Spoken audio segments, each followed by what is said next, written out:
Some people don't care about being awkward. Some people are just unapologetically who they are. They're just like, this is me. If that's awkward, bad luck. I kind of really respect that. I saw a guy at the footy once. Society was telling him to do one thing, and he just went, that's not me. I'm going to do the opposite. It was at the MCG, packed MCG. It was during halftime. They were doing the kiss cam. Everyone's familiar with the kiss cam? When a corporation peer pressures people to do a public display of affection in front of 100,000 people, and that's fine, apparently. That was all going on, and everyone was loving it. I'm not a big fan of the kiss cam. I think the kiss cam's problematic for a few reasons. One that I see that's quite clear is like the kiss cam can never properly include same-sex couples. Like at the moment it doesn't, and I think that's really bad. But it's probably worse if they try to include them. Do you know what I mean? Just take a punt on two blokes sitting together. Who even makes that call? That's a big call to make. It's like just some 23-year-old uni grad in a box with a camera. Those two women have short hair. I don't know. This feels like I'm going to lose my job at some point. It's a flawed game.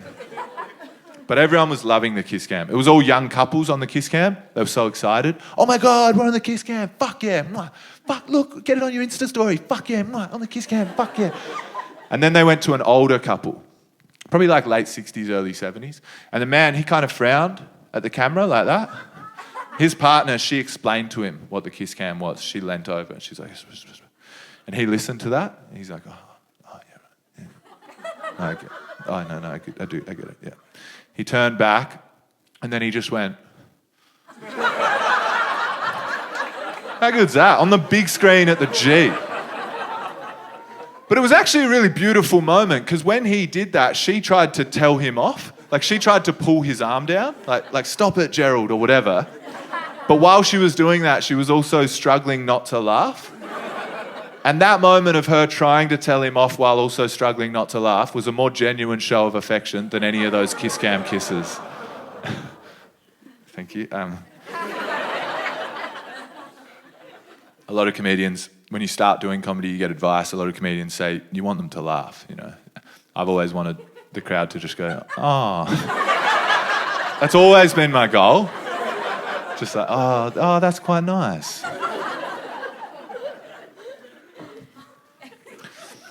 That reminded me of my dad. That's something my dad would do. My dad's quite an interesting character. He gave me a lot of like weird advice when I was growing up. Just odd bits of advice, I think. One time he gave me this advice, and this was probably the most serious he ever got with me as a kid.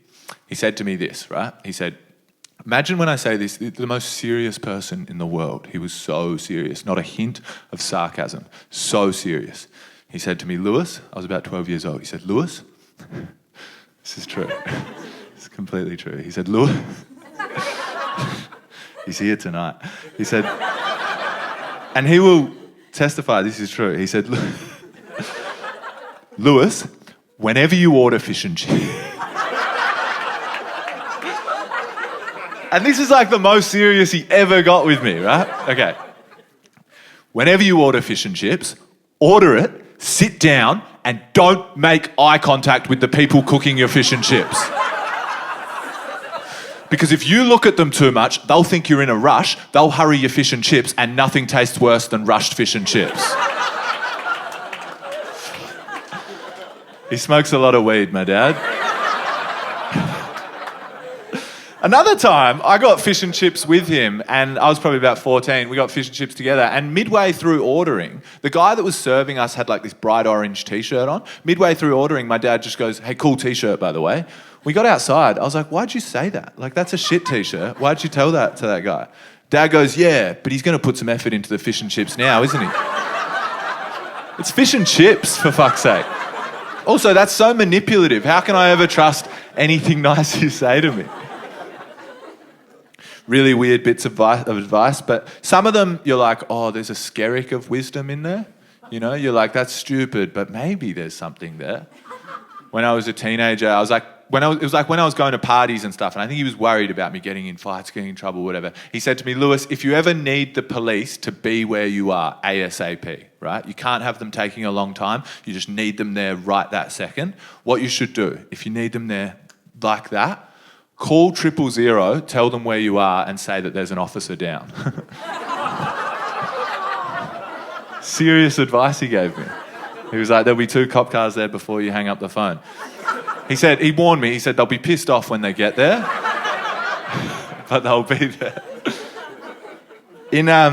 In primary school, I came home, we'd done like the stranger danger chat in primary school, and I said to him, I was like, Dad, the teachers, they said, if a stranger starts talking to us, if we're near the school, we should run and tell a teacher.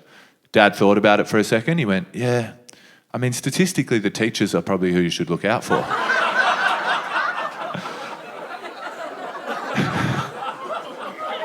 My mum, who is a teacher, was in the room.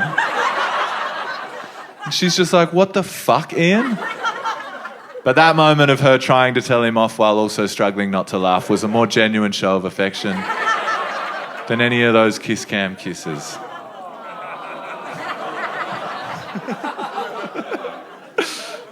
You've set a standard now. You got to go, after every story. Thanks. He's funny with his phone, my dad. I reckon this is pretty interesting. My dad lives in a world where smartphones don't exist yet. He has a smartphone, he uses his smartphone, but he still lives in a world where they're yet to be invented. Like, he does shit that you don't need to do, my dad. Like, he asks people questions. That's quite odd. Not about, like, their personal lives or stuff that only they would know, but he asks them questions about the world, events that are taking place, things that are happening. I was hanging out with him recently. He said to me, I think we're playing Carlton this week. I said, are you? He said, are we? I said, do you want me to check? He said, do you know who'll know? Your Uncle Murray, he'll know. And he got out his phone, called his brother. Are we playing Carlton this week? Murray didn't know. I hear Murray through the phone. Murray's like, yeah, I don't know. And then I hear Murray. Murray says, do you know who'll know? John, he'll know. He asks his partner, John. John's in the background. I hear John. John Googles it. John's like, I hear John. He's like, I'll just check for you. He fucking Googles it. He then tells Murray. Murray then tells my dad. And then really smug, my dad's like, we are playing Carlton this week. Yeah. Lucky I got to the bottom of that efficiently.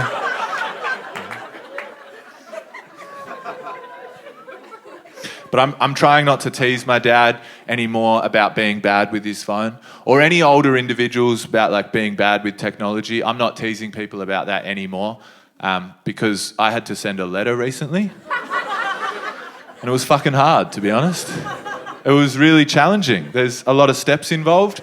You got to go buy the envelope. You got to go to the post office. I don't know what it's called. The post office. Go to the post office, get the envelope. I didn't know which one to choose. There's all different colours, different sizes. I'm like, is that a factor?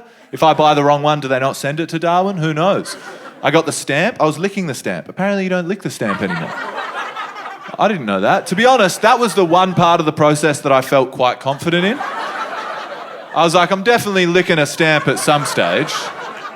So I'm standing there in the shop really licking it, like giving it a good lick. This older woman in her 70s or 80s, she comes over to me and she's like, mate, you don't lick the stamp anymore. Now I'm the fuckwit. She probably gets bullied by her grandkids for not being able to use Apple TV or whatever, and now finally she gets the chance to go, look at this dickhead. Licking the fucking stamp.